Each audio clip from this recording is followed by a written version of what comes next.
Hello, and welcome to another episode of Taylor Talks Comics. I am your host, Taylor, and we are here to talk about comic books, the greatest medium on earth. Thank you for joining me. I see some people in the chat already. Please fill up that chat.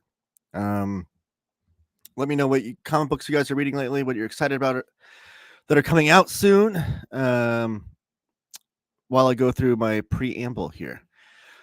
But you can follow me on Twitter at TM Talks Comics. On Instagram and TikTok, they are just Taylor Talks Comics. All that information is down below in the description. You can also, where am I at here? If you want to shop for comic books and graphic novels, do so at organicpricebooks.com.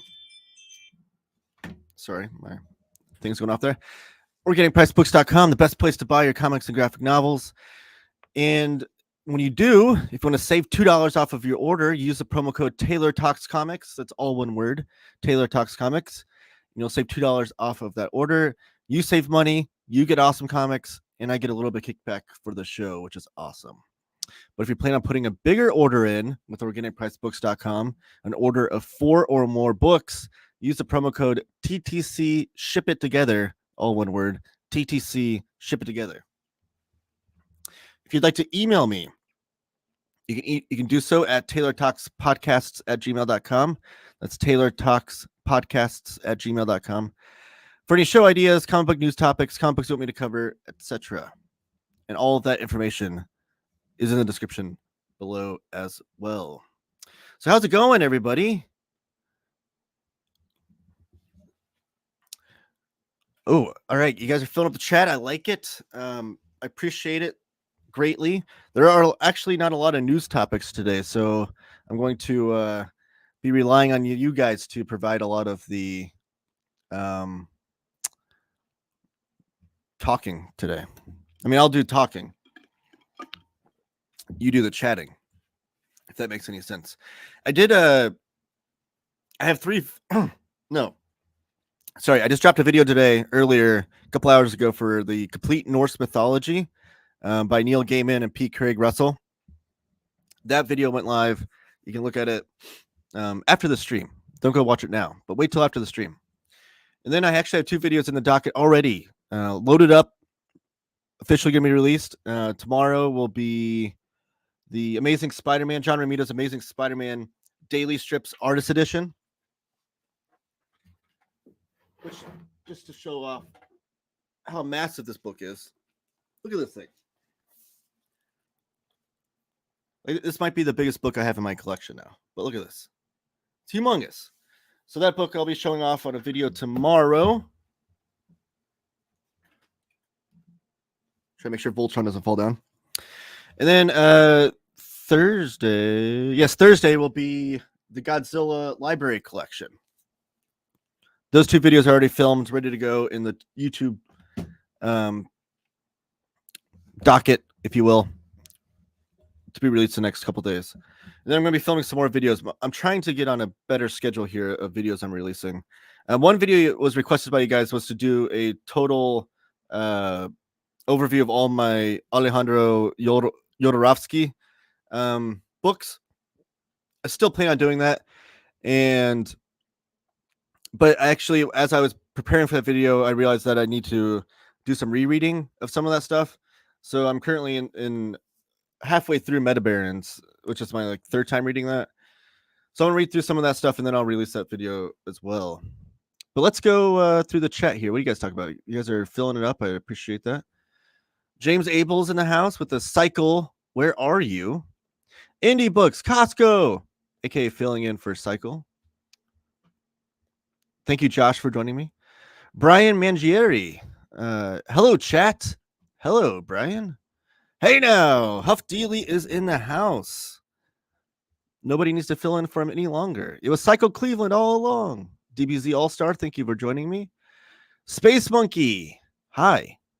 Hello. Taylor, you got a lot of nerve, aka ordered Ultimate Savage Dragon 2. Hey. That's awesome. Those are such fun comics. I have a video on that one too, if you want to check that out. Savage Dragon by Eric Larson.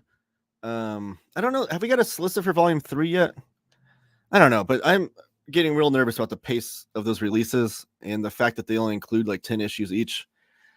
I mean, Eric Larson's closing in on 300 issues, which will be he might own the new longest running record of ongoing single issue comic book written and drawn by one person.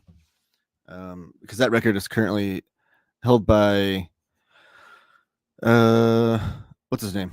Dave Sim of Cerebus fame. Because Spawn beat the 300 record, but Todd McFarlane hasn't worked on every issue. I read Fat Cop, but I want to read it again. Truly understand the Fat Cop experience. Brian Mangieri. Yeah, I need to pick that up. Johnny Ryan is definitely an acquired taste. But if you like Johnny Ryan, then you pretty much love all of his comics. And I do like Johnny Ryan. And Fat Cop, I was excited about because the last few years, he's only been doing like sketchbooks and kind of anthology type deals, but he hasn't really done like a full graphic novel experience like he did with what's it called? Dang it. The Prison Pit, which I think that was originally released as a webcomic, if I remember correctly. But that was, one chunk of reading that I like to read. But Fat Cop is like a whole new graphic novel, and I want to check it out. About to be driving and listening only. Well, Huff, thank you for joining me. I appreciate you listening at least. DBZ All-Star, I am here as a fan and also because James said this is my punishment for insolence. I appreciate that, DBZ All-Star. And your name actually reminded me that I can't go any further without saying that this episode is dedicated by the recently deceased Akira Toriyama. Sadly passed away at the age of 68 last week. Or actually, March 1st is when he passed away, but it wasn't announced until March 7th last week, which was after my last show. But Akira Toriyama was an amazing talent in manga. He revolutionized the medium, influenced so many people in both manga and Western comics. Everything from like Oda, with One Piece, has who he himself wrote a loving tribute to Toriyama, who is his hero. One Piece was heavily influenced by DBZ, or Dragon Ball, but also anything from like Invincible by Robert Kirkman. Like a lot of things in the Western comics has also been influenced by him. And I feel like I should have got my Toriyama books out. Here's one. This is a Tankobon Kawa, which is really a fun read. Toriyama's cartooning, though, is just like unparalleled. How he can mix both comedy and action in any given story. So I don't know if you guys have read Kawa before, but it's about a half vampire, half were koala. Let me get some action scenes in here. But this is a one and done tankobon that by Toriyama, which is fun to read. Oh, there's a nice kick scene right there. Can you see that? Yeah. Let me get some of my other Toriyama books.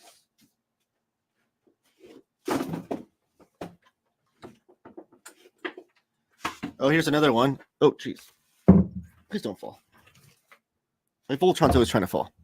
Sandland, which this is another one and done tankobon, which I think was made into a video game recently and maybe a animated series. Let me know in the comments or the chat.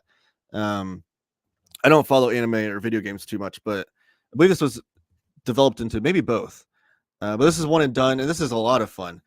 Another great thing that Toriyama's amazing at is like, let me see, like vehicle designs and stuff, and just like character designs.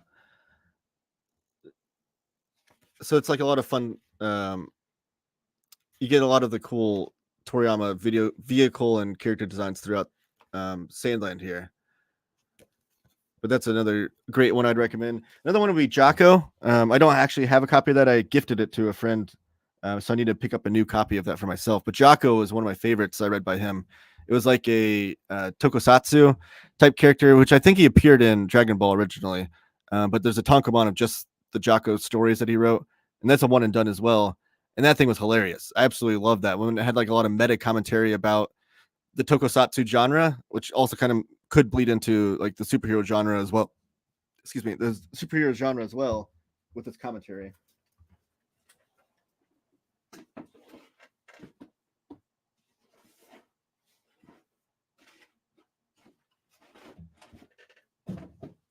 I'm trying to find the manga theater.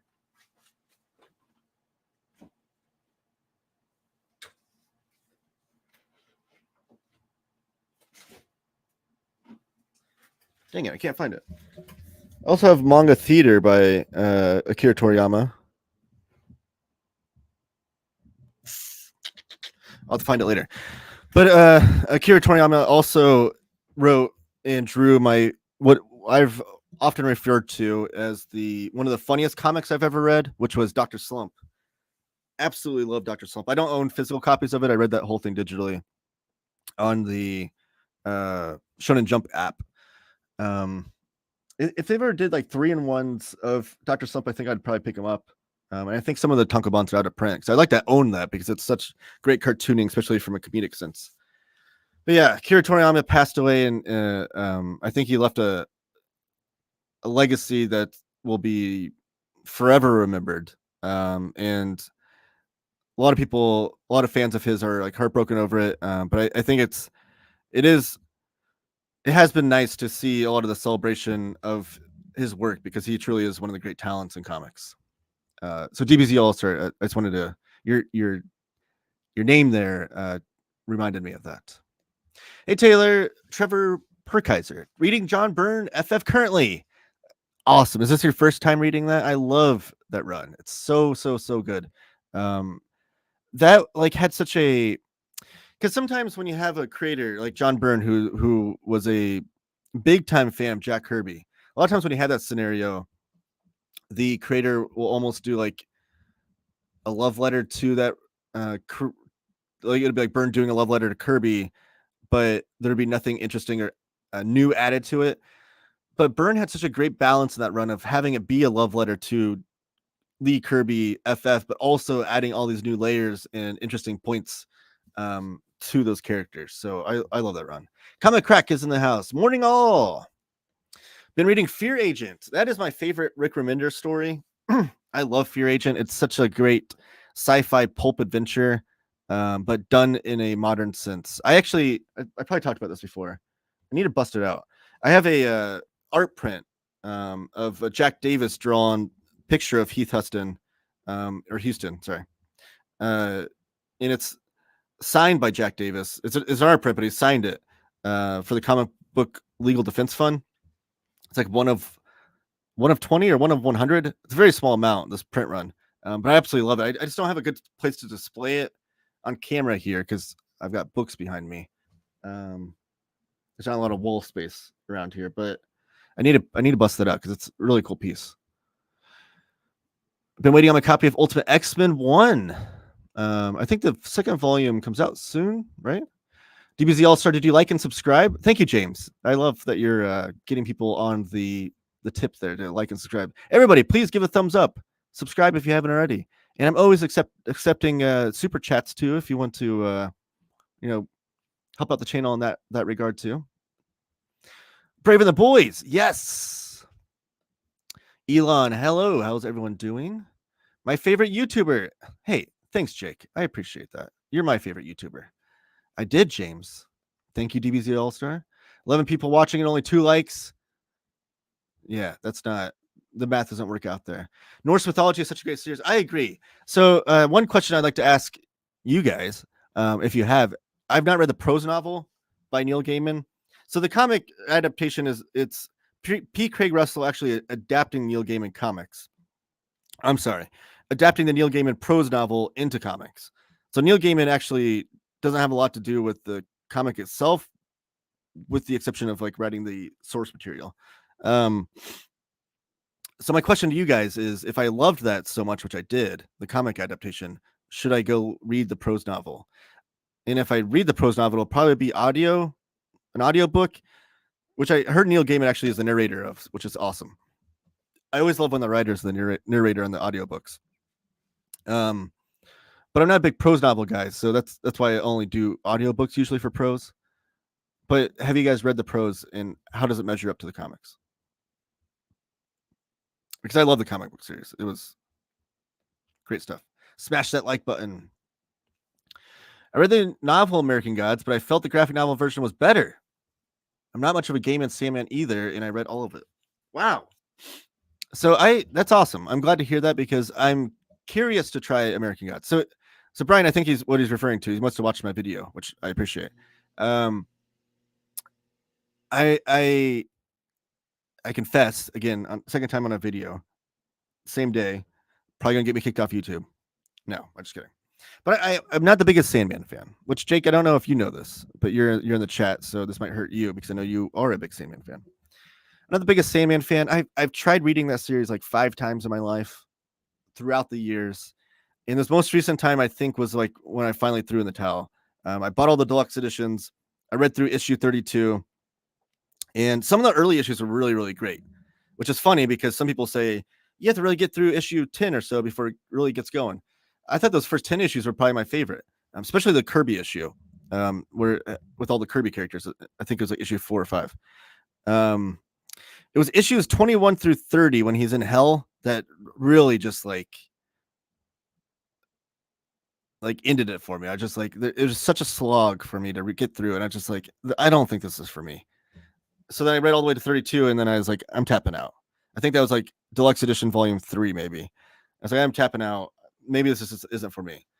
But I wanted to try other Neil Gaiman comics, because I didn't want to give up on him because he's such a renowned writer. And it's weird because Sandman is such a heavy, dense, like thought-provoking read. Like on its merit, it's a great comic. I'm not saying it's not great. I don't think it's for me. So I'm not here with the hot take saying Sandman sucks or anything like that. Furthest thing from the truth. But I do, because I can understand that on its merit it is a great comic. I just don't like it. I do want to try out more Gaiman stuff because I like heavier, thought-provoking, kind of out there ideas and writers, like things like Alan Moore, Grant Morrison, Alejandro Jodorowsky. Like those kind of writers are some of my favorite writers, and Gaiman is like in that line, but for some reason it's not connecting with me. So I read the Norse mythology comic and I absolutely loved it. However, as I said before, Neil Gaiman didn't have a lot to do with the comic itself. Which I don't know if that's the case for American Gods. Did he write the comic adaptation as well, or did he just write the novel and someone else wrote that adaptation? Regardless, it does makes you want to try those Neil Gaiman library editions from Dark Horse, where it has like all the short stories that he wrote with different artists. But yeah, so American Gods though, I've heard the opposite. I've heard the novel is better than the graphic novel, but with you saying that, it makes me more confident in trying out the graphic novel, which I think my library has. So I might actually just check that out from them. Let's go Indiana Pacers. Yeah. Woo. Pacers basketball. Sadly, this past week, we found out that Benedict Mathurin was going to be out for the year, which is super sad, especially when we're gearing up for the playoffs here. But I still feel confident that the Pacers can make some noise in the playoffs, maybe win a round or two, upset some people, play spoiler for some big teams. I really find I'm confident with them against everyone but the Celtics. Really, I think they can beat the Bucks and beat the Knicks in the playoffs. It's really the Celtics that I don't know about, and which pains me because I really hate that Celtics team. The current roster of the Celtics team, I don't like. I don't like this roster. But yes, go Pacers. The JR strips is tempting. It's really a great book. Maybe my video tomorrow can sell you on it, Josh, and you can curse my name again for making you buy another book. But it's really beautiful. I will say, with it being so large in landscape format, which there's not a lot of books like that, because even like the big, like Finding Nemo books were not landscape, which I guess makes sense since they're newspaper strips, and back then they're broadsheets, vertical. But it's landscape format, like the daily strips. The only thing I'm concerned about is like the binding holding up over time, because it's so long. Like people that are concerned about like the omnibuses and stuff, like they put like blocks underneath the pages to make sure that the pages don't sag. I'm not worried about any of that. The omnibuses I'm fine with. I don't think there's going to be an issue. I've never had an issue with any of my omnibuses. Like Omar, who's collected omnibuses since they started in 2006 or whatever, has never had an issue over the years with his. But this one, just because the pages are so long and heavy, it makes me feel like there could be a sagging issue from the binding, but not that I've noticed yet. So I don't want to scare anybody off. I've not noticed any issues. It's just something that I'm going to have a watchful eye on. The Brave and the Boys, consent is key with smashing. Oh, yes. Very important. Release the Dark Knight Strikes Again stream. Maybe that's what we need to do, Jake. We need to start a little bit of a campaign. You need to start a little bit of a campaign where you're getting people to make me say my piece on your show about why Dark Knight Strikes Again is underrated and misunderstood, and then I'll get on there. Let's do that. So then maybe it'll hype up the stream a little bit more. We'll get a big viewership. It'll be like release the Snyder Cut. So start the release the DKSA stream hashtag, and we'll get the ball rolling. I'll feign like I'm not wanting to do it, and then you keep the momentum going, and we'll hype it up, even though I'm speaking behind the curtain right now in front of everybody, but you catch the drift. But no, we need to do that, because it's it's kind of intimidating for me, because I have such an idea in my head of how I want it to be, but I really do think Dark Knight Strikes Again is super misunderstood. And it pains me anytime I see someone say like The Dark Knight Returns is great, but Dark Knight Strikes Again sucks, which is the majority of people. Because I really do feel like Dark Knight Strikes Again, I feel like Miller nailed exactly what he was going for in that. It's just that people didn't understand what he was going for, and that's where the disconnect was. And I also have some theories about why I feel like it wasn't successful, or as successful critically, because I think it was still a commercial success, but why it wasn't as successful critically as Dark Knight Returns, despite there not being. I don't think there's much of a disparity between the two as far as quality goes. So, but I have some theories on why I think that is. So, we need to do that stream though. So everybody hype that up if you want to see that. Court that like button, meet its family, ask for a blessing, and then smash. I like that. That's very, very gentlemanly of you, or chivalrous, I should say. It's better when the like button doesn't have a choice. Oh, okay. Darkest sketch. Elon's cracking up over you guys. Johnny's in the house. Hey, all look forward to being part of the TTC live show again. Thank you for joining me. Volume 3 coming this fall. Spawn's on the cover. Okay, good.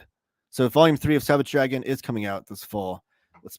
I just feel like he should be pumping out at minimum 2 a year if he feels like it's gonna end well. Because here's the thing: we as readers are fickle people, and I've realized this looking, just kind of monitoring how different publishers release books. And I think one of the most genius things that Marvel does and has done is that they don't always do this.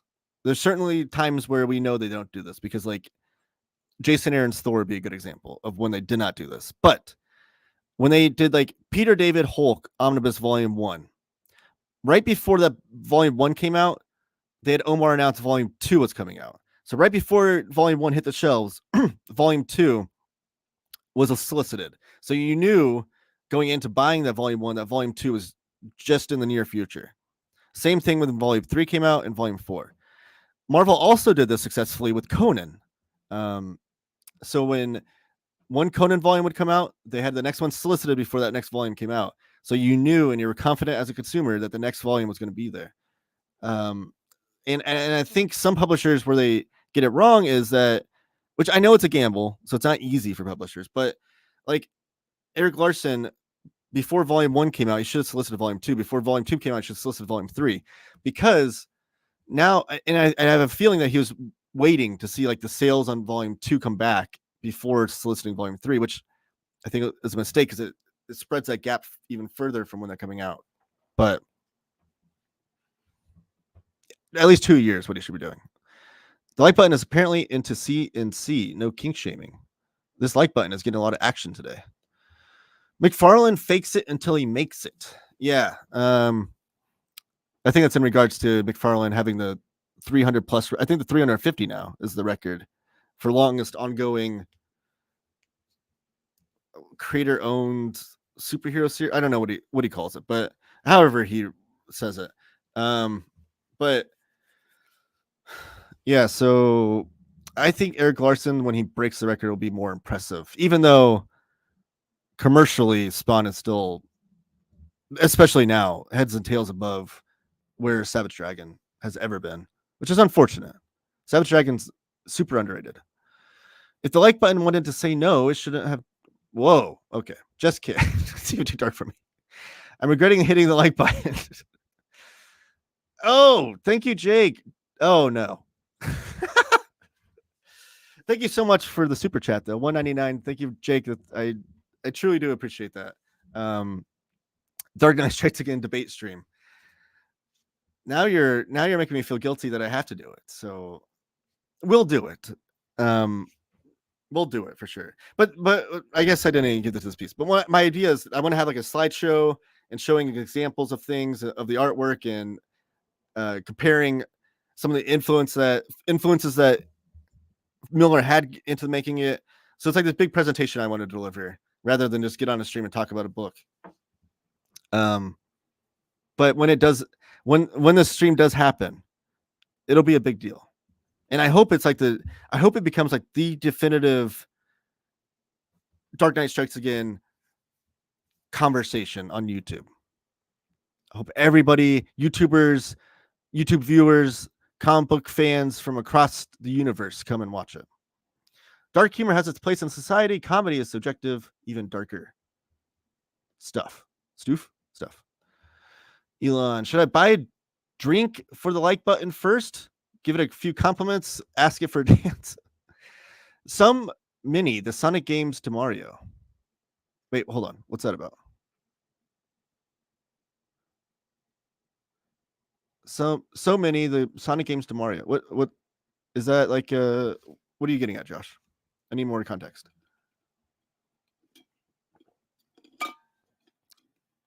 Oh wow, man, this like button is definitely. Hey, though, if you knock it up, and it births future like buttons for me, I'm in favor of it. All right, now we're getting to Akira Toriyama, which is a crazy segue. Akira gave so much and asked for so little. He was a man of integrity, dedication, who preferred a life with his family rather than embracing the fame he had earned. I don't know a lot of his backstory about his personal life, but like, is that why he stopped a regular schedule of drawing, I guess, of manga? Because Dragon Ball, I mean, he could still be doing, like, he could have still been doing Dragon Ball up to the day that he passed, honestly. And I know Dragon Ball Super came out, or still is coming out. But he could have been like writing and drawing Dragon Ball forever, because he wanted it to end sooner than anybody else wanted to. It's one of those manga that like became such a commercial success that it like the companies were like basically saying like, no, we need more Dragon Ball from you. And he gave us what he gave us. But then Dragon Ball Super is a new series that I believe he was just writing. I don't think he was drawing. And then he did the shorter series throughout the years too, where there's like one or two tankobons. I do hope that a lot more of his stuff gets released as well. But is that why though he stopped drawing so much? Was it because he was more dedicated to his family? Is that what you're alluding to? Does it smell of chloroform? Okay. Elon, only if the like button doesn't have to work the next morning. This like button is getting a lot of work. Jokes on you. Okay. I hope we get more from him in the wet. I agree. As far as Toriyama stuff goes, the manga theater hardcover, which I can't find. I don't know what happened to it.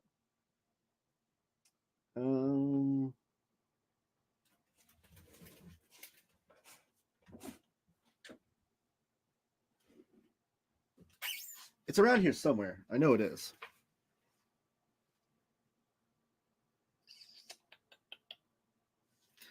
Oh wait, there it is. I found it. There it is. Akira Toriyama's Manga Theater. This was such a great book, a great release. It came out like a year or two ago. But this collects a lot of short stories from Toriyama. And it's in this beautiful hardcover, which I think is still... No, it's oversized. It's a little bit larger than your tankobons. It's a really nice, thick hardcover. It's only like $35 cover price. You can find it cheaper other places. But really great presentation, and shows all kinds of different styles and stories that Toriyama would tell throughout the years. But yeah, so I hope we get more releases like this. That's what I was trying to say. I agree. Laughing at you too. Anyone that has read have an opinion on Juliet or The Ghost's Return in the Spring by Camille Jordy, published by John and Quarterly? I don't know. Let me Juliet or The Ghost on the Run and Return by Camille. Oh, that's one book. Okay, let me look that up because I don't know. I have to see the cover, but I don't know if I've seen that before. I do love John and Quarterly as a publisher, though. They're like the Canadian version of Fantagraphics.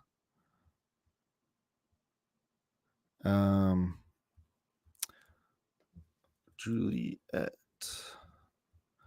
Let me share it on my screen. And then see if... No, I've not read this. Yeah, let me go and share my screen and show this off. Let anybody else know if you've read this or if we should read it together. Let me see. There we go. So this is Juliet. This is the book that Space Monkey's talking about by Camille Jordy. It's a vibrant tableau of small-town life as seen through the eyes of a woman returning home from Paris. Juliet boards a train from Paris and comes back to her hometown hoping for a low-key visit with the family.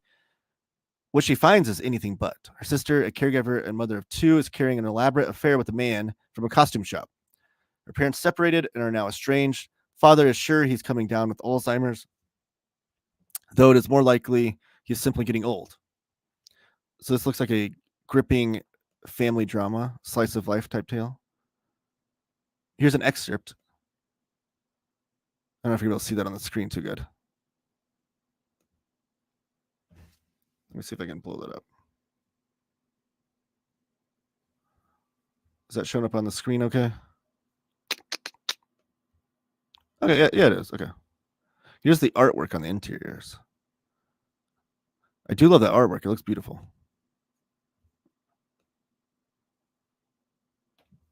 Oh, now it's not doing it. Okay. You only get one big image today. No, I have not read that, though. It does sound very interesting, though. They have a signed copy for $29.95 on John and Quarterly's website, though, if you're interested in that. Video game and anime for Sandland. Yeah, that's what I heard was that. Thank you, Josh. That people were kind of surprised that with just one tankobon, they're developing it into like this long story of anime and a video game. I do love a good one and done tankobon, though, I will say, in manga. DBZ All-Star. Kawa is one of those books that does not get much notice, as is Manga Theater. Sandland is finally getting noticed thanks to the game, the movie, and the upcoming series. Yeah, I agree. But,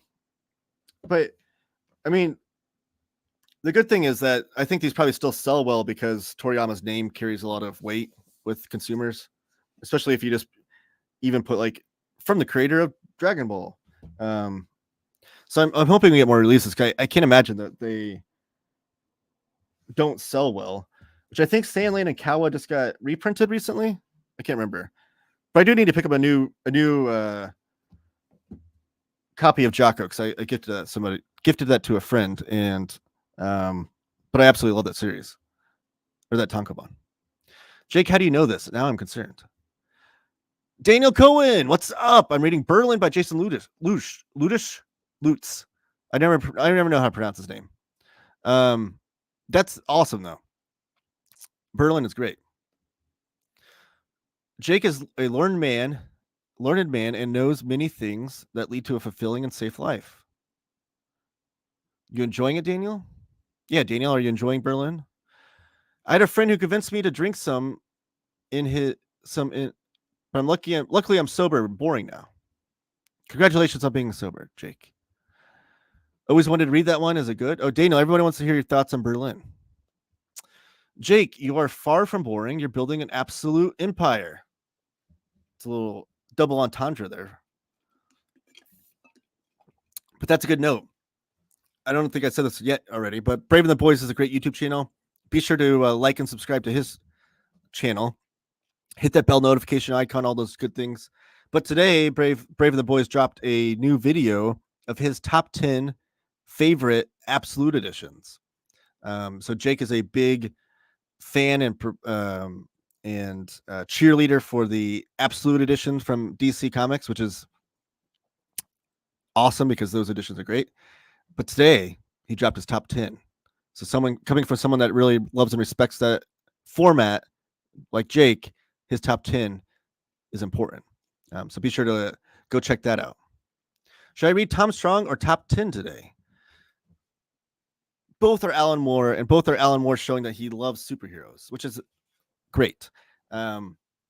Because Alan Moore has always loved superheroes. One of the biggest misconceptions about him is that he hates superheroes. And those two series, which he did later in his career, prove that. So, of the two, though, I have a feeling you might like top 10 better, Jake. Just a sneaking suspicion. So I'm going to vote for top 10.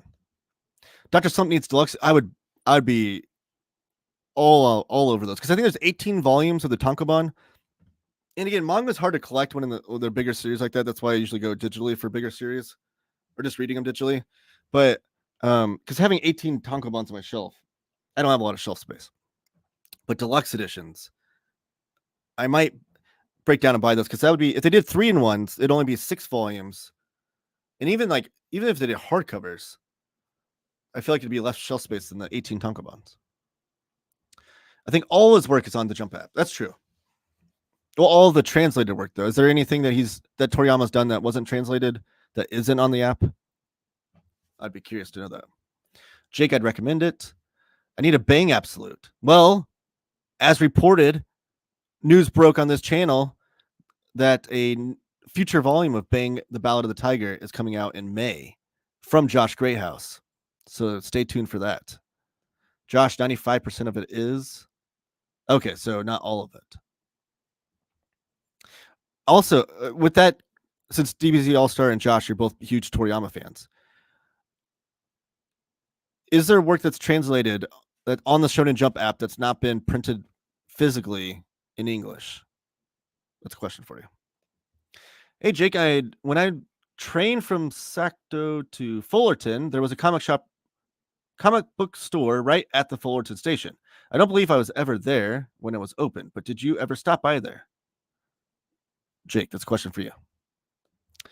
I'm still feeling the loss of Toriyama. Most of my Facebook posts are about his legacy lately, and I'm working on editing my tribute video. That's awesome. DBZ All-Star, be sure to let me know when that video drops. I would love to watch it. Josh Greathouse also did some... Sorry, my wife just texted me. I gotta respond to this real fast.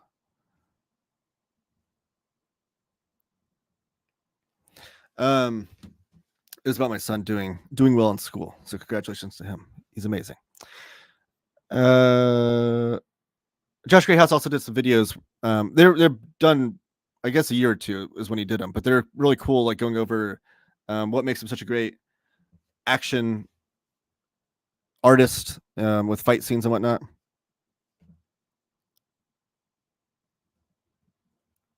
Sorry. So watch that too as well. Look for Josh's, which I think is it something within the panels? Josh, let me know. Put in the chat what your YouTube channel is. I hope they reprint things soon. I wish I had your email. We could have had lunch. Oh, you're talking to Johnny. I was gonna say my email is very public. Josh, it astounds me the things Viz has let fall out of print. I agree. Comic Book Hideout. I hope they start bringing stuff back though. Trevor, yep, first time reading Burn FF, and hey, thanks for getting my name right. Last name right. It often gets butchered. Perkaiser? Did I say it right the second time? Hopefully I didn't butcher it this time. I'm glad you're enjoying Burn, or you're reading Burn FF. Are you enjoying it? I'm going through the second omnibus of The Question currently. After I'll read Bootleg Spider-Man. Oh, Bootleg Spider-Man. I don't know if I have that. Dang it. I think they're upstairs. I have both of those too, Elon. I think I saw that you showed those off in the OmniDog Discord by Marty Kane. Dang it. I always forget his name. Marty Kane.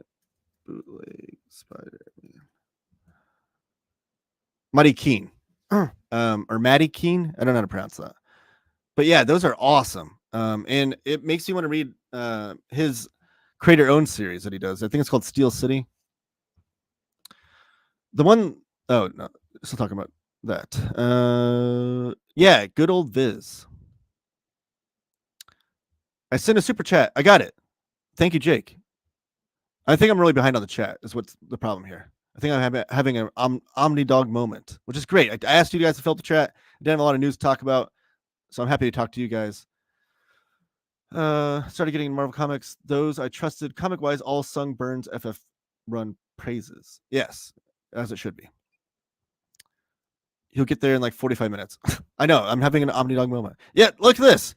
Taylor's becoming OmniDog, getting behind in the chat. You guys all know. I'm clipping him saying I'm his favorite YouTuber and sending to Jess, who's going to have a fit. Hey, sure, do that. Josh, the masses want a deluxe edition of Bang the Battle of the Tiger after the release of the Volume 3 Kickstarter.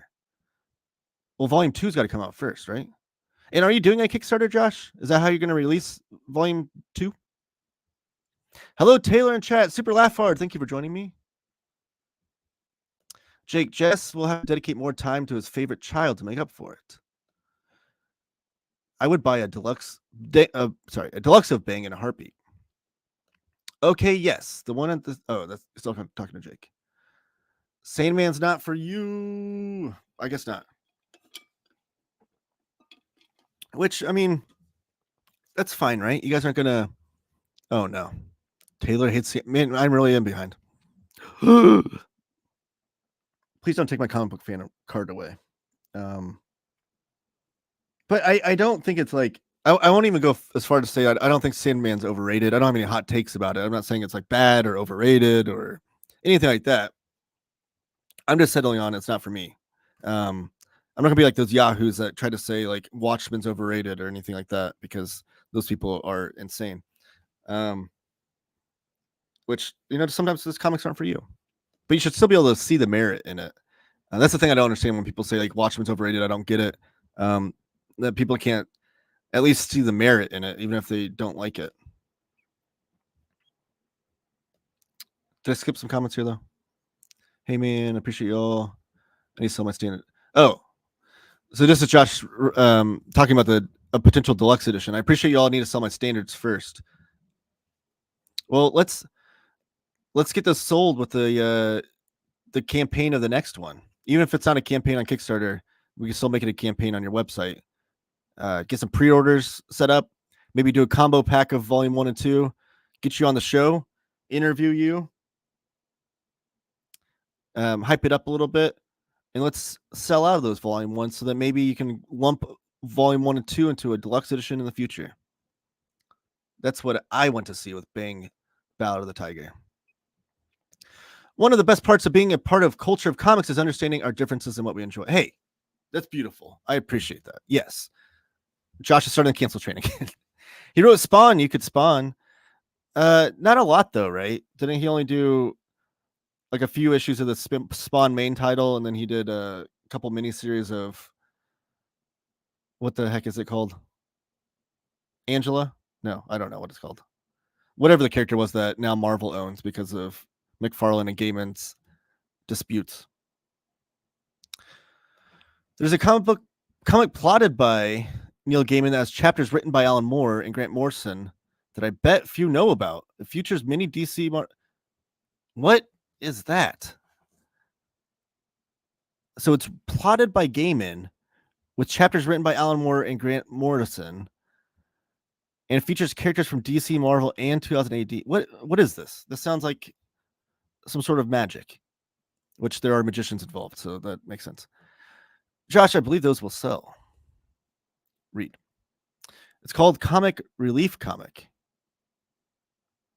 I need to look this up. Was it not like officially released physically or something? And was it like for some sort of fundraiser? Comic Relief Comic. Gaiman, Morrison, Allen. Which Alan Moore and Grant Morrison working on the same comic sounds like a chaotic situation. You can try Chivalry by Gaiman. Yeah, send me your Gaiman recommendations. If I didn't like Sandman, what other Gaiman comics should I try out? So Chivalry, I'll put that on the list. Hope he gets to my super before my work meeting at 9:30. Did I? Did I get to it before that? Hopefully I did. Hello, mate. I think American Gods graphic novel is an adaptation, but it's the same story. I've actually only read the second volume in the graphic novel series, but it captured my imagination. Well, I know my library, I think, they have 2 volumes of it, which I think is the whole series, because they released the all-in-one complete American Gods slipcase edition, which is similar to the Norse mythology slipcase. But I think within that they have like the 2 hardcovers they released previously of American Gods, and that's what my library has. So next time my son wants to go to the library, which is like every day, he's such a big reader, I might pick those up.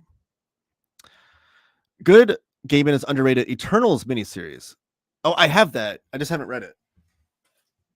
I think it's back here actually. That's a good point though. I need to read that.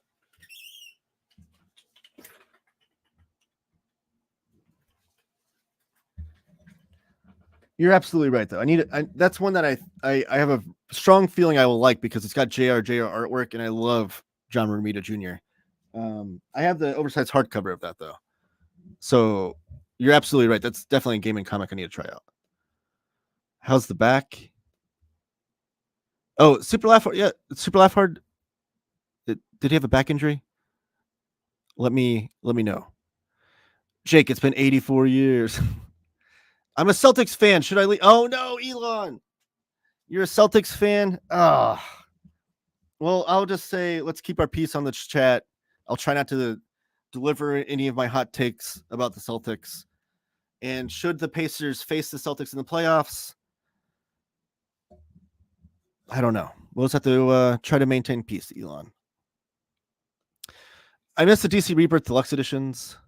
Those are great editions as well. And the way they're pumping those out at such a rapid pace too, was a really good commitment. Again, when the readership saw the commitment in those editions, they were buying them up like crazy. It seemed like if you had one DC Rebirth Deluxe edition, you had them all. Just judging by all the people sharing their collections and stuff on Facebook groups. Much better. Thank you. I will be able to post books soon.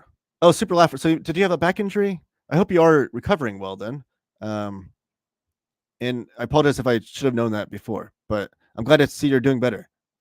I have some of the issues with my Terry and the Pirates sagging. Really? The brand new editions? Like the really nice fancy Clover Press ones are sagging? or the classic landscape books. Because Terry and the Pirates is a series I really, really want to read. And I want to kind of go for those big, huge editions that they just came out with. They look so beautiful. And I think there's only 10, which is not a ton, or there will be 10 when it's done, but they are expensive. So let me know which one you're talking about.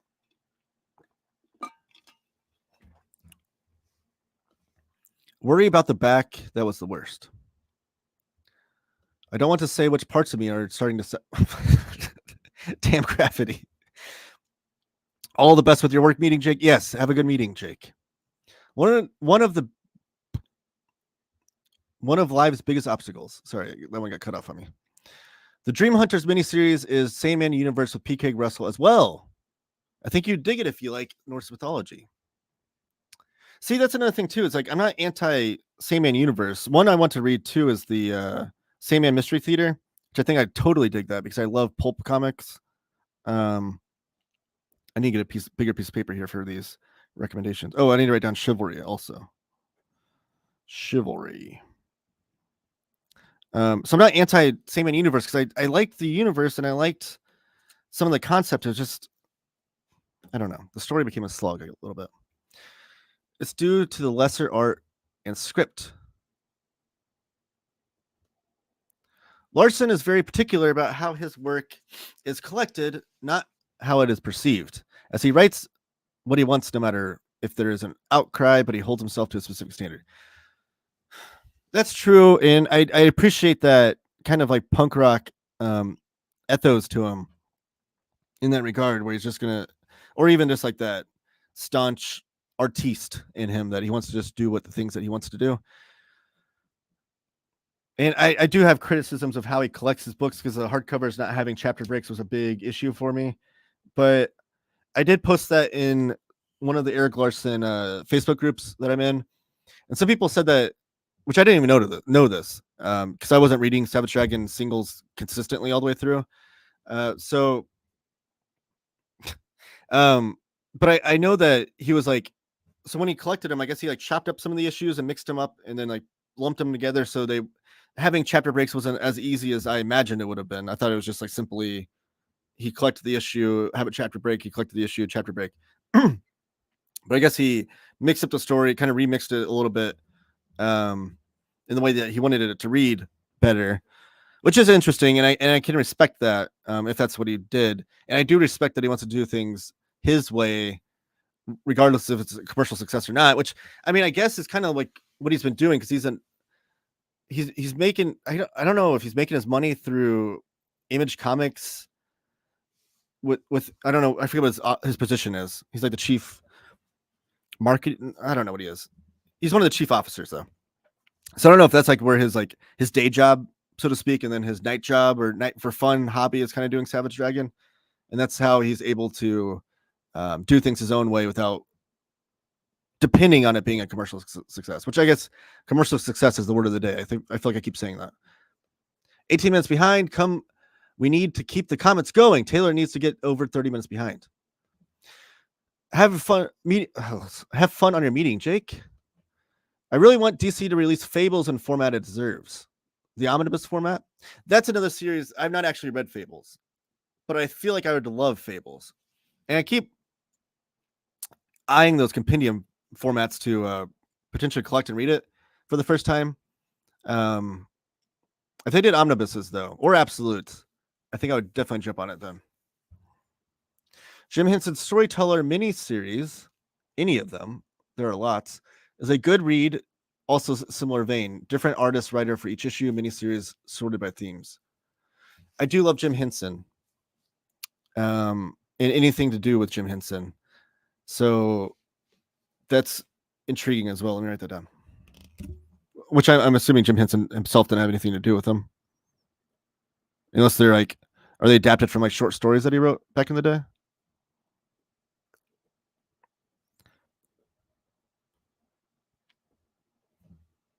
So I'll write that down too. Kirby stream, you and me, Taylor. Yes, we need to do that too. But in addition to having you on to talk about Bang the Battle of the Tiger. I mean, you could plug that on the Kirby stream, but I want to do a special promotional stream for the future edition of Bang, if you'd like to. But you have an open invitation to do that. I miss getting those, and I hate they haven't collected it. The Jim Henson Storyteller. Sonic and Mario took inspiration. Oh, to Akira Toriyama. Okay. Yes. I think they just collect each miniseries independently, don't they? I agree that a huge hardcover would be amazing. Really great so far. Oh, Huff Dealey coming in to have my back. I agree with Taylor 100% on Sandman. Ha! Eat it. No, just kidding. I don't want to deliver the hot take, but I do appreciate that, Huff. I'm down for a Kirby stream, Josh. I can talk about Jack Kirby all day, every day, any series, anytime. And I know Josh is a big Kirby fan, so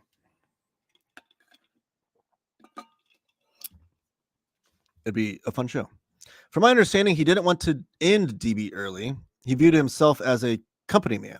Also, Dr. Slump got him a ton of cash. I think he reached a point between Dragon Quest and whatnot. He didn't need to do the grind. Oh, okay. Yeah, because he did the character designs for Dragon Quest as well. Which my son and I did read the manga Adventures of Dai, which is a Dragon Quest, I guess, spinoff. I'm not a big video game player. So I'm not played Dragon Quest, but I know the character designs look great. And I know that Adventures of Dai is based on the video game. I think it's a spinoff. And I know Toriyama had nothing to do with that manga. But you can tell that the character designs within the manga are definitely inspired by Toriyama and his work. But I love that manga. Drawn and Quarterly, one-time home of the Holy Canadian Comic Book Trio. Yes, Seth, Chester Brown, and Joe Matt, R.I.P. Blessed be thy names. Yes, Joe Matt passing away was super tragic. I actually have. I'm not gonna be able to find it. But last year, I bought a Joe Matt book from a flea market, and it was signed by him, and I got it for like $5. It was a hardcover too. I forget what. I don't think I'm able to find it because it's like a small, thin hardcover. Nope, that's not it. Oh, I found it. Ah! Every time, this Voltron is gonna break one day, permanently. He's right behind me. I just need to move my seat, or move him, I guess.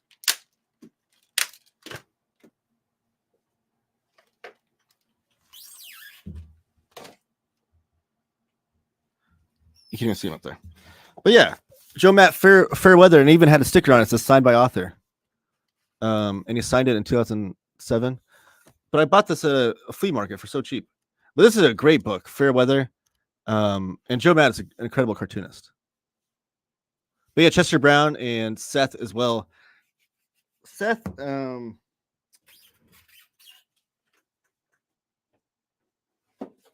Clyde Fans by Seth is an incredible book too. And it has this really nice slipcase they came out with. They just came out with a paperback edition last year too. But it's got this cool die cut thing going on here. Clyde Fans. Seth is an amazing cartoonist with his storytelling and how he paces his stories from panel to panel. So yes, Chester Brown. I don't know. I actually don't think I own any Chester Brown, but I've certainly read Chester Brown comics. Austin Caldwell, what's up, y'all? How you doing, Austin? Thank you for joining me. Daniel Cohen, Team DC, love absolutes. I enjoyed watching your Joe Matt videos on your channel. Oh, okay. So everybody go to Comic Crack, which I should have said that too.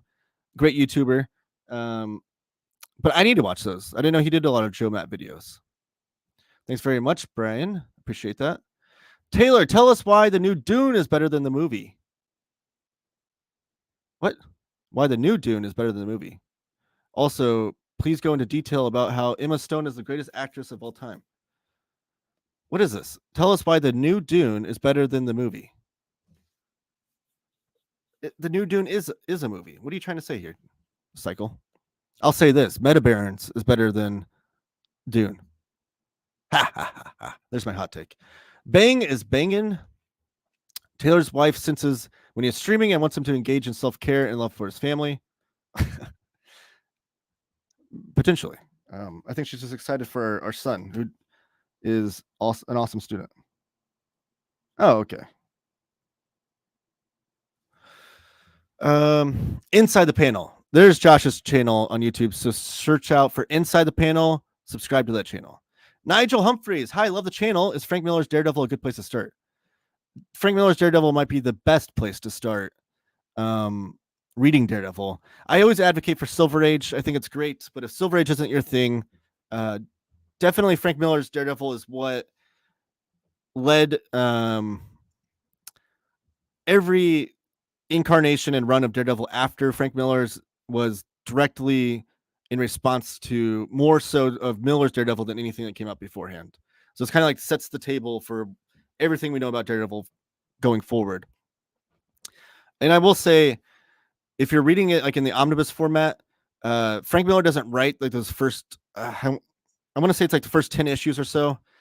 Wait until you get to the issue where he starts to write and draw the book, which I think is Elektra's first appearance.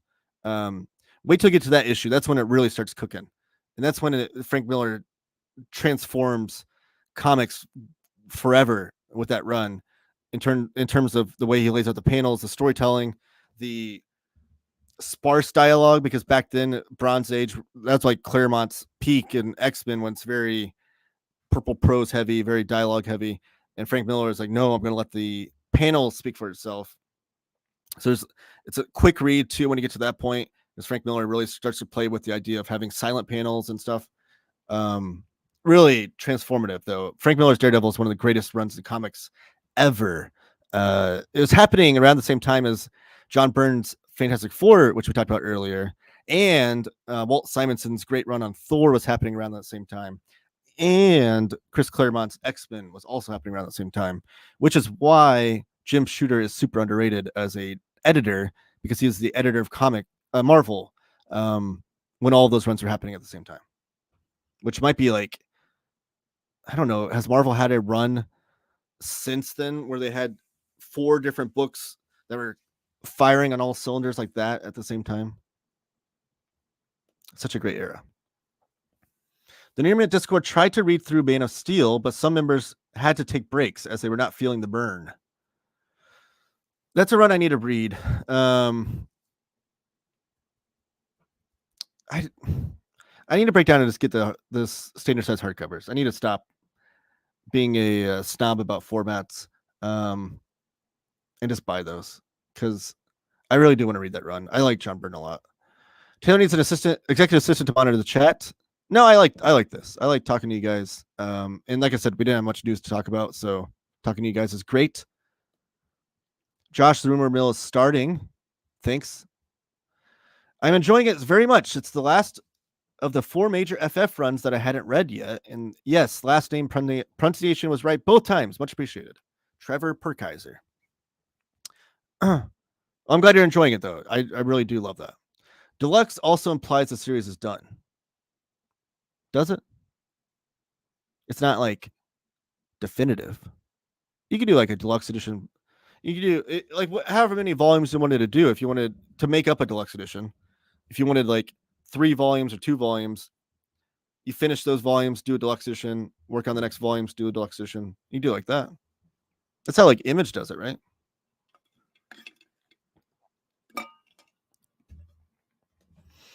Kickstarter has its own sentence. Don't blame the star. I don't know what that means. Deluxe just refers to the format. You've got this. Get Bard to sign copies. Offer to off people in the story. Angela, who owns Marvel. Yes, Angela. Which that's a funny story. Or not, sorry. Not funny story. That's a crazy story in itself of Gaiman and McFarlane and their disputes in courts even. And then Gaiman basically handing Angela to Marvel as kind of a, I don't know, as a kind of revenge move. I don't know what you call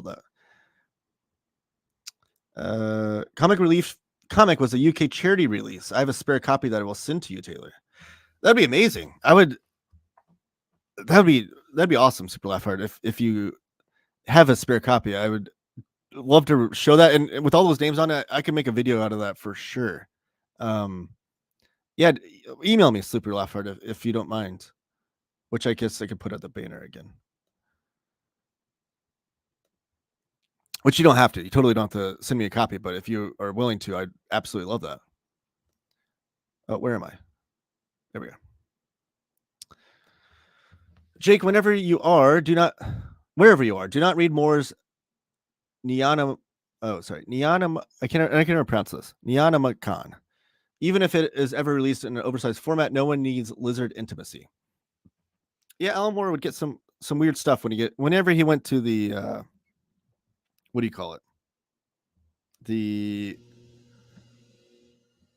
dang it. The Lovecraft stuff. Whenever you get Lovecraftian, he'd get kind of weird sometimes. What about lizards? But you are making her famous. Okay. Terry and the Pirates are the IDW ones. Right. But via Clover Press. Right? Or sorry. Because IDW is the main overhead publisher of the landscape format ones, like the daily strips, but also the oversized ones they're releasing now that have like the connecting spine. But they're like, it's very confusing. Because IDW owned Library of American Comics, but then Library of American Comics shifted over to Clover Press, and I don't know if IDW owns Clover Press. It's very confusing for me. I need to figure that out. James, you could say he is raising the bar. Barr hasn't even read said book. Oh no. I am planning to do volume 1 and 2 as a deal. Oh, good. Nice little catch up. That's nice. My old boss, Steve Barron, directed The Storyteller and the original TMNT movie. Whoa. That's amazing. That original TMNT movie is. I've been reading the classic Eastman and Laird series with my son at night. Like we always read comics at night, and that's the series that we're going through right now. And it's actually amazing seeing how much they pulled from the original series for that original movie. I'm always reminded of that when I read those original comics. How much that movie was more closely related to the comics than they were like the kids' Saturday morning cartoon, which was great in its own right.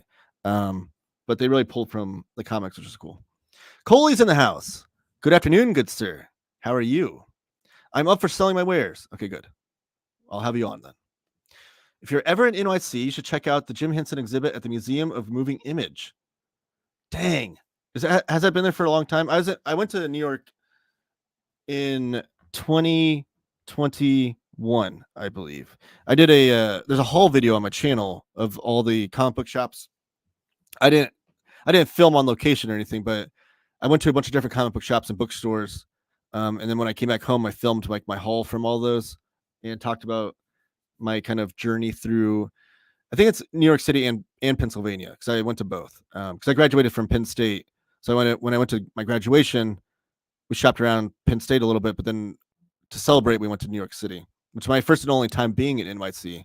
But I wasn't aware that there was a Jim Henson exhibit. I would have gone if I knew that, unless it's a new thing. We went to MoMA though. That's cool. Will you have Josh Greyhouse on your show this month? He was already on Omar's show. I could, but maybe we could do the Kirby stream this month. But if Josh's new comic is coming out in May, we'll probably do it a little bit closer to then, so that people are like have it in their minds of when the comic is actually coming out, I guess. I'm waiting for a Bang action figure series brought to you by McFarlane Toys. That'd be awesome. Jim Henson's Storyteller was a show that each episode did a different story. So the comic is a different mini-series like Giants, Ghosts, and whatnot from around the world. Oh, so it's an anthology show, like a Twilight Zone type deal. I've never watched that before, which is interesting. I love Jim Henson. Like I said, is that show streaming anywhere? Form of Voltron floor model. I know. He's He's always falling down. I need to put him in a better spot. I just like having him over my shoulder so you can see him. I do have Dupe over here though, which is cool. And he doesn't fall down on me like Voltron does. But now I have these lines just broken in pieces. An armless Voltron up there. Voltron! Better than the book. Oh, wait. What were you saying before? Oh, the Dune movie is better than the book. Okay. I got you. Taylor hates Neil Gaiman and Dune? Whoa. I don't hate Dune. I like the new movie series, though. And anybody wanting to see an awesome documentary, any creator out there that has not watched this documentary, or people that are just into great documentaries, I would highly recommend watching Jodorowsky's Dune. It is Alejandro Jodorowsky, who is the writer of the Incal and Meta Barons and a bunch of other stuff that I'm going to show off on a video one day. Was going to make the first Dune movie ever. He's going to be the first adapter of it as the director, because Jodorowsky is not just a comics writer. Actually, it's one of the last things he was known for. He was actually a movie director and a musician and all kinds of other things. But he's going to adapt Dune and make the first Dune movie in the late 70s. And but it never got off the ground because it was too high in scope. The budget was crazy. No studio would pick it up. But the documentary kind of follows through with why it didn't get made and all the crazy ideas that he had. Like, he was going to have like Pink Floyd do the music score, the film score. Salvador Dali was going to be a character in the movie. And he was charging like $1 million per on-screen minute that he was going to appear in the movie. All these crazy ideas. But from a comic standpoint, the interesting thing for comics makers or comics readers is that Moebius was the artist that was doing the storyboards. So Moebius, that eventually made the Incal with Jodorowsky, was doing the storyboards for it. And then H.R. Giger he famously like created like the Xenomorph and a lot of the alien stuff from the Aliens movies, and he's a big sci-fi, well known in the sci-fi realm. He was doing a lot of the character designs and stuff for the movie. So there's actually like 5 copies exist of this big fat like story Bible of this movie that he was shopping around to studios that had all kinds of storyboards and character designs and story elements and stuff. It's one of my most wanted books because only 5 exist, but it's like ripe for a publisher like Taschen to pick up and reprint a facsimile edition of this. You've got Moebius artwork in there. You got H.R. Giger's artwork in there. You have Jodorowsky's writing in there, like amazing stuff. But they made a documentary, which is the closest thing we'll have to seeing the freaking book. Hopefully one day before I die, we'll get a facsimile edition of that book. But that book was being shopped around to different studios. And then we would see things being pulled from those ideas that we would later see in like Star Wars, in sci-fi movies like Blade Runner, Total Recall, Fifth Element, like all these other movies that it seems like the studio execs were kind of like pulling ideas from the Dune movie from Jodorowsky. Because Jodorowsky also wanted this movie to be like 10 hours long. Like, he had a really high concept of this movie. But the documentary is great. It covers the whole thing. But I don't hate Dune. But one thing that would lead into that is that Jodorowsky would take those ideas and then make the Incal and the Meta Barons and the whole Yodoverse out of that. What came from that? So if you're interested in that, that's why I made the joke about Meta Barons being better than Dune. I just love Meta Barons. I don't have anything wrong. The new Dune movies are great. The new Dune movie was great. I haven't seen the second one yet. Cannot type today. Oh, sorry. I had your typo blown up on the screen there for a while. Trevor Squire. Yeah, same man in Dune. I don't know about that. You definitely get more out of the movies if you've read the Dune books. All right. We need more comments. Taylor's catching up with the chat. I'm going to catch up. I'm going to. Wasn't happy when I saw Dune 2 in the cinema. I think the popcorn gave me worms. Oh, no. Super laugh for it. That's no bueno. But did you like the movie, though? That's like the famous quote. Besides that, Mrs. Lincoln, how was the show? Akira Toriyama does much better fights than Kirby. That sound give us like 20 minutes of a buffer. Josh. Why do you gotta come on here like that? How you disliking something is not a hot take because art is subjective. Well, that's true, but it's like when a piece of art is so highly recognized and it's like unanimously praised, and it's almost like the consensus is that it's great, and you don't like it, people turn it into a hot take, I guess. Also, tell people at home how you recognize something is able to be liked by others. Oh, how is that a meaningful statement that could be applied to everything? Like how I'm able to see the merit in something without liking it. I I think it's just trying to be being as objective as possible as a reader. Like you can see something. I think that's why I don't read a lot of comics that I've not read a lot of comics where I'm like, man, that was just a bad comic. Because I'm able to find merit in everything. If you try to find an understanding of where the writer or an artist and creative team was going for, if you're able to analyze and see what they're going for, and then recognize that it just wasn't for you, I think it's a healthy thing to be able to do. And I do that a lot. I mean, there's a lot of comics that I recognize as being not for me, but I can see why people like it. I can see why people like Sandman. It's just not for me. That's why I'm not going to say like it's overrated or it's awful or it's boring. At least not in any serious sense. I might make a joke about it, I guess. I have a bunch of stuff I was going to send to the Kayfabe crew, but they get so much stuff. I figure you will appreciate it all way more. A parcel will be coming soonish. There is a queue. That's amazing, Super Laugh. I appreciate that. And I will definitely show them off and do a little haul video. I love when people send me stuff, and I appreciate it too. I never expect it. I never require it. Never whatever. But like, it's a great compliment because I feel like when people send me stuff, it's because they feel like they recognize my likes in comics and they think I would like whatever they're sending me, or they want me to show off a certain thing. I've had creators send me their comics to show off. And I always appreciate it. I feel like it's I take it as a compliment. There is never a need to remind others it's okay for them to like something you don't. Well, yeah, I know. You're right. I've been reading the TMNT stuff too, making my way through the first omnibus, and I've been loving it. Oh, the compendiums. So geez.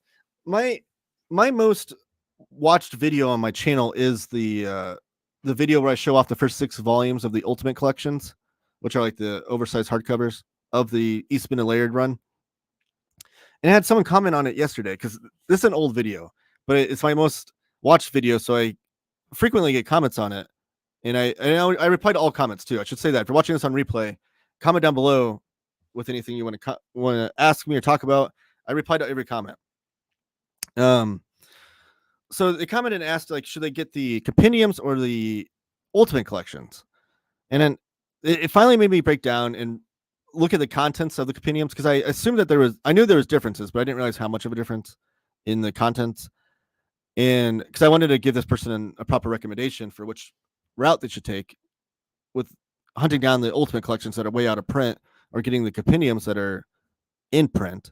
And the compendiums are like, they're Marvel DC omnibus sized and trim sized. So they're still oversized, but not as oversized as the Ultimate collections, because those are more like absolute sized or Dark Horse Library Edition size. So they're more oversized, which I think is needed with those early issues because they're in black and white, and Eastman and Laird had such like details in their work, and all of the like the duo shade and the zipatones and stuff they used. I think the expanded larger artwork really helps the experience of reading them. So the Ultimate collections win on that front as far as being more oversized, and they do include issue number 8. I think it's issue number 8. It's the one with Cerebus that Dave Sim co-wrote and co-drew. Those are included in the Ultimate collections, but not in the compendiums. However, the compendiums, even though they're smaller in trim size and don't include the Dave Sim issue, include like a dozen or so more issues in them that the Ultimate collections didn't. So now I'm torn. I love my Ultimate Collection so much, and I love that they're more oversized. But do I get the compendiums also and double dip, or do I sell my Ultimate Collections and get the compendiums? Because I want all those issues that are not in the Ultimate Collections. It's a tough decision. Jim Henson exhibit has been around for a while. I think it will continue to be. Are you originally from Indiana? I grew up there, but in NYC now. I've lived in Indiana since I was 8 years old. So that's about 28 years that I've been living here. So I wasn't born here, but I was mostly raised here, I guess I would say. My first 8 years of my life, I moved around a bunch. My dad was in the military, lived in like 5 different states. But then once we settled in Indiana after he retired from the military, I've lived here ever since, and I love Indiana. And I don't think I'll ever leave Indiana. But yeah, I live in like the Indianapolis area, the central Indiana area. Where are you from, Trevor? James is from the Indiana area. Voltron versus Dupe. Looks like Dupe will win. Yes. Dupe always wins. The Landscape Terry wins. Okay. So those are sagging. I wonder if people are having issues with those Library of American Comics versions of other books. I don't think I have any of those. No, I don't. Unless that one is.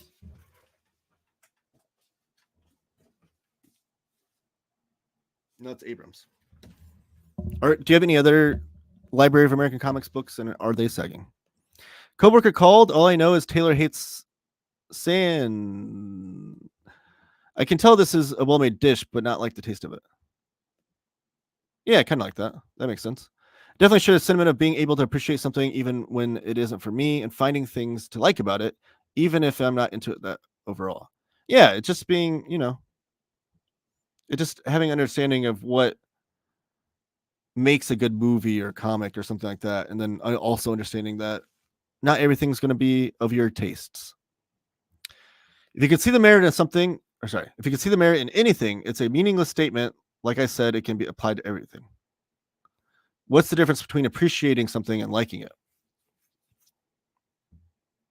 I think the difference would be like appreciating a good piece of artwork, a painting in a museum, and then wanting the painting from the museum to be hanging on your wall in your house.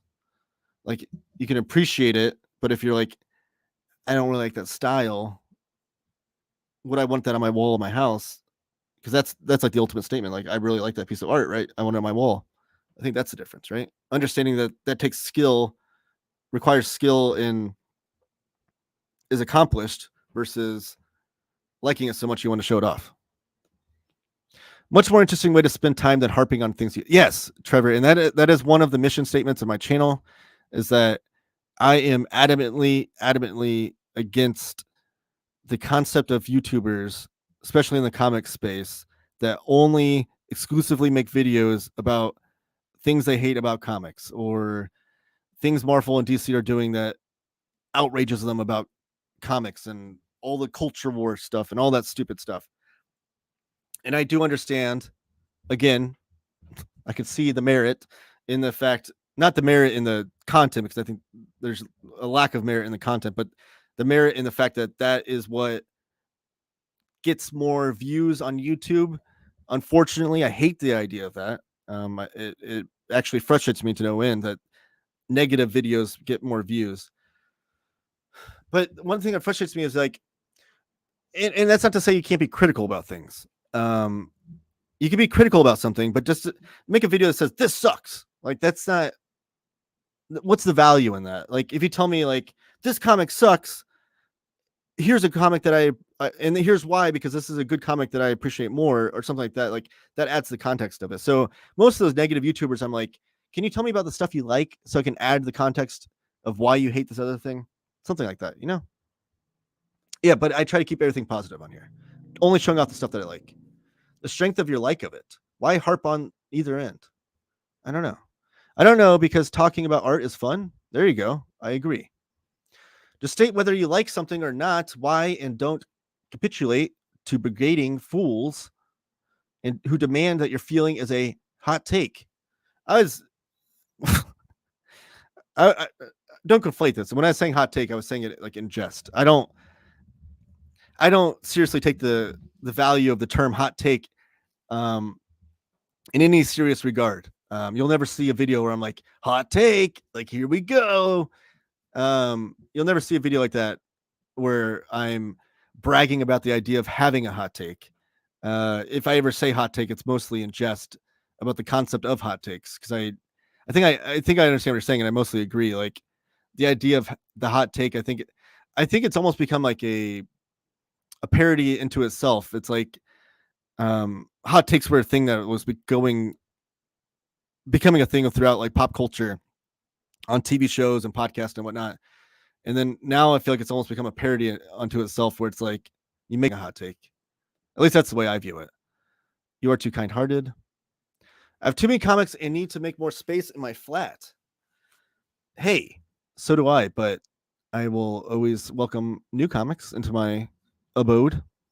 Born in Bloomington, raised in Evansville. Okay, so you're raised much further south than I, but closer to the Kentucky area. I've been through Evansville quite a bit, and Bloomington's not too far away. I don't click on hot takes. Is that your hot take about hot takes? Ooh, see what I did there? Just send Omar a box of trouble. Oh. Has Jay considered doing a top 10 issues of top 10? That'd be a fun video. How do you differentiate what art requires? Oh, geez. What art requires skill? How much skill? How many hours of learning or painting is required to appreciate something that you don't like? You're really challenging my thought process, which I don't mind. Well, I think that's one of the things that helps me appreciate any and all comic that I read in some form or fashion, is the fact that they're doing something I can't. I don't have the skill to do the things that they're doing. Even if you think about the worst drawn comic or worst written comic, that's not something I've done myself. So I have like a respect and admiration for it before I even open the first page. So as far as hours or what requires of skill, like, it's more skill than I have. And I guess that's the only thing that matters in my analysis of that.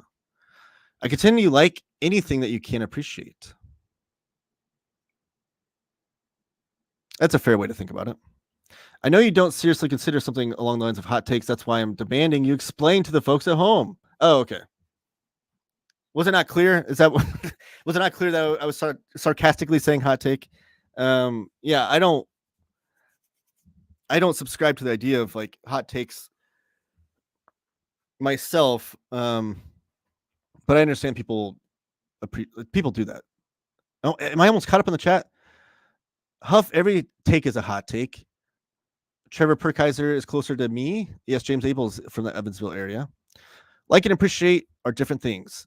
Hot take. Oh, now we're getting hot takes about hot takes. I did it. I caught up to the chat. Thank you guys for watching me.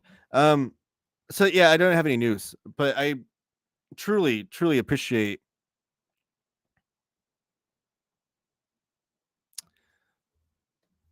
Do you like Jackson Pollock? Do you appreciate him? Can you do what he does?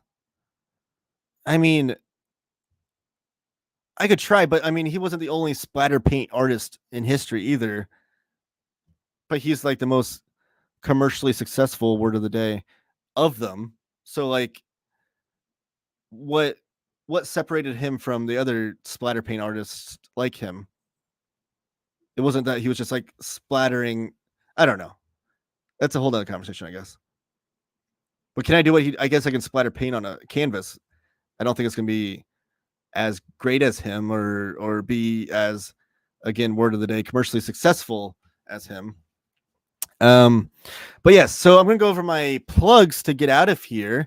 But everyone, yes, James, I will talk about that here in a second. Everyone, fill the chat again if you want me to continue. I'm gonna go over my plugs and then I'll respond to the last minute chat and then I'll get out of here. But you can follow me on Twitter at TM Talks Comics. You can follow me on Instagram, TikTok at Taylor Talks Comics. You can email me. I guess I'll show that one off first. At Taylor Talks Podcasts for any show ideas, comic book news topics, comics you want me to cover, etc. If you go to organicpricebooks.com and you are going to shop for some great comics and graphic novels, that is a great place to do it. In the checkout line or checkout page of your order, make sure to type in Taylor Talks Comics, all one word, into the checkout promo code thing, whatever I'm trying to say. It'll save you $2 off of your order. If you're putting a bigger order in of 4 books or more, use the code TTC Ship It Together, all one word, TTC Ship It Together. And it'll save you 5% off of that order. And before I get to the last minute chat comments, let me figure out when my next live video will be. I always like to let you guys know the schedule ahead of time.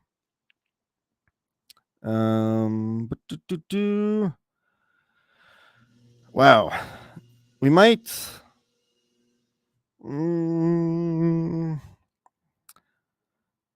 Let me stay tuned. Follow me on social media and I'll let you know. It might be Monday afternoon, early morning, or it might be prime time. I might do a prime time video next week. We'll see. But also make sure to watch my Norse mythology, the complete Norse mythology overview on my channel today. Tomorrow I've got a video already loaded up in the docket. It'll be the Amazing Spider-Man, John Romita's Amazing Spider-Man Daily Strips Artist Edition. And then on Thursday, I'll be going over the Godzilla Library Collection from IDW. And I have more videos planned beyond that. So thank you. Let's catch up with the chat before I get out of here. No, what James has said. Filler. He'll never catch up. Filler. You talk about the Marvel Epic reprint poll and the upcoming Tiger Eyes poll. Thank you, James, for reminding me. Over at Near Mint Condition, go to the Near Mint Condition YouTube channel, go to the live tab, and look for the Marvel Epic Collection reprint poll. We just did it last week. It was me, Omar, and Curtis over from the Marvel Epic podcast. We launched the poll. If you're into the Marvel Epic Collection format, you'll be interested in this. If you're not familiar with the Marvel Epic Collection format, I just recently did a haul video where I hauled a few of them and talk about the format. So watch that. But every year Marvel listens to us and we put together a poll and we vote on it. The top 20 most wanted reprints of Epic Collections, because they go in and out of print. And then Marvel nearly every year does like 90-95% of the list that we vote on, of the top 20, they'll reprint for the next year. So you get your voices heard from Marvel directly if you're into the Marvel Epic Collection. And that poll closes this Friday at midnight Eastern time. So we still have a few days, but go on there and vote. Really appreciate that. And then the Tiger Eyes poll. So we did the Marvel Omnibus reprint poll. We did the Marvel Epic Collection reprint poll. Now we're doing the Tiger Eyes poll. So Tiger Eyes is a guy from the Marvel Masterworks forum, I guess, where every year he kind of has a most wanted Marvel Omnibus that doesn't exist yet poll. He's been doing this for 12 years now. And it used to be just that you'd email him and you'd accumulate all the results and put them together. Last year, Omar jumped in and promoted it, but Tiger Eyes still had to get all those emails collected. This year, it's going to be a little bit different. It's going to be a poll that you actually get a vote on. And we're going to kick that off with the live show as well. That'll be on March 24th, which is a Sunday afternoon. And I believe it's 2:30 p.m. Let me double check that. Yes. 2:30 p.m. Eastern time on March 24th. And that'll be kicked off with me, Omar, and Crushing Crisis. Peter M. will be there as well. The three of us, that'll be over on the Near Mint Condition YouTube channel, where we're kicking off that poll where you get to vote on it. Voted on your most wanted Marvel Omnibus that doesn't exist yet. There's going to be so many possible selections for that. I think the way they're doing it. Oh, Tiger Eyes will be there as well. Sorry. If you want to meet Tiger Eyes, he'll be on that show as well. But we'll be going through each book. So over the years, Tiger Eyes accumulated every book that's been voted on. That'll be in the poll. Sorry. If there's a book that's not on the poll that you want Marvel to make as an omnibus, I think there's going to be like a write-in option. and then that'll be added to the poll the following year.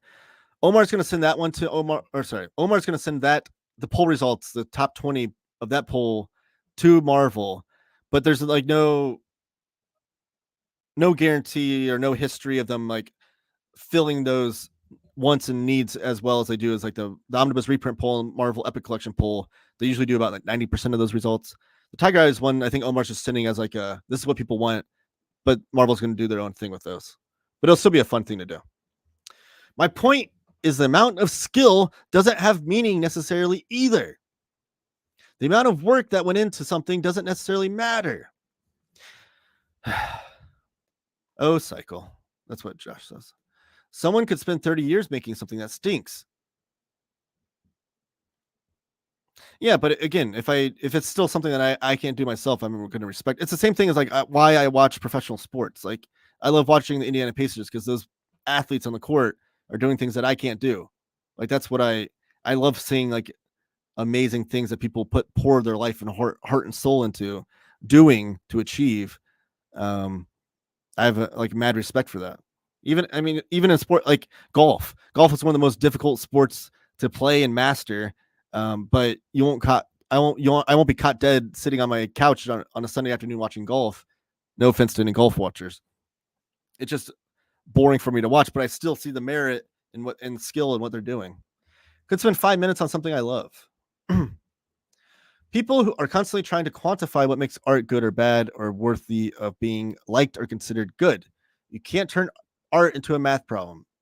There's the message of the day. You can't turn art into a math problem. Appreciation is a kindness, like liking something is almost instinctual. That's a good way to decipher the two. Thanks for the cool stream every week. I think it's been a really good addition to the YouTube comic content. Thank you, Trevor. I appreciate that's awesome. Awesome compliment. I really do appreciate that. Huff, I feel like you are trying to. I see this happening a lot now, and it's very perplexing to me. Yes, exactly, Josh. You could spend 5 minutes on something incredible. The time, the skill, any quantifiable elements of art don't necessarily make it good or bad, or make you like it or dislike it. But I think the things about like time, like you're saying, like something could be made great in 5 minutes. Sure, like just the same thing as like when I watch Steph Curry hit a half court shot and make it look easy. That only took him a few seconds. But the reason why I respect it and admire it is because I know all the hours and hours and hours of practice that went in building his skills and muscles and memory and everything to making that shot. Just the same as if someone makes a comic book in 24 hours and it's an amazing comic book, it's rarely going to be the first comic they've ever made. It's going to be hours and hours and hours of practice into the form that led to that moment. So can you imagine how much better AI art would be if I was wrong about this? Taylor, are you going to be on Omar next Evergreen show, or do you have something already for that day? I don't know. Has he announced when the date is for it? Did I miss something? I hope so. I love those shows. I love a good debate. I love being on those shows. I hope to be invited on there. The only thing I know for sure is the next time I'll be on Omar's channel will be the 24th. Cycle, are you arguing to argue? Need a nap? Golf is not a sport. Well, that's who's arguing. I look forward to the stream each week. Thank you, Josh. I appreciate that. I really do. Sports aren't art. Yeah, but I'm just saying the skill involved. I was using an analogy. Do you know what an analogy is, Huff? I was just kidding. Just using an example though. Like they both take hours and hours of practice and skill, right? There's outsider art that is amazing that don't have the amount of skill or years learning as other great art. Nothing official so far. Okay. Yeah, but like I don't know. You're bringing up good points. I'm not trying to say you're right or wrong or anything. I think the way I can quantify it, even though you don't want me to, is that they're doing something that I can't do myself. As far as outside art, they don't have the amount of skill or years learning. Like I mean, you look at like Gary Panzer, who is a cartoonist that I love. Is his skill in constructing the human figure in laying out a page as great as like Jack Kirby, or I shouldn't say human figure Jack Kirby, as like a John Buscema, who's a great figure drawer. No, but there's still merit in that's not what Gary Painter's trying to do either. So it's like, what is the goal of the artist? Gary Painter's not trying to draw a John Buscema superhero comic. He's trying to draw a Gary Painter comic. And the skill involved in that took years and years of work. Analogies are used to explain something that can't be explained because it often isn't. Oh, whoa. Now we're getting into high concepts here. Analogies. Because you're not wrong. I mean, that's absolutely the reason for analogies, but I use them so often that you just kind of like punctured a hole in my armor with this. Gary Painter isn't outsider art. He's not? Like, how do you not say that he's outsider art? He wasn't like mainstream. Like, obviously he did work for like the Pee-wee's Playhouse, which I guess would be mainstream, but like his comics itself weren't like mainstream accepted commercial art. I mean, I guess on its face it was commercial art because he made money off of it, but it wasn't like, what are you quantifying as outsider art, I guess? Because I think there's less I'm less precious about that title than you are, it sounds like. Painter is much better at every aspect of art than John Buscema. We'll see. That's based on what? Your tastes, I guess? Because what are we talking about here? We're delving into a whole spin of things, which I don't not appreciate. I do love this conversation. Spins like a day constructing a panel. Outsider art doesn't refer to the commercialization of art. What does it refer to then? Right. And don't get me wrong, I love Gary Painter. I'm not trying to. I was just trying to think of an example, an analogy, if you will, of an artist that his art doesn't look as pretty and refined as a John Buscema, but it still has merit in its own work. I love Gary Painter. Yes, exactly. The only thing I can base it on is my taste.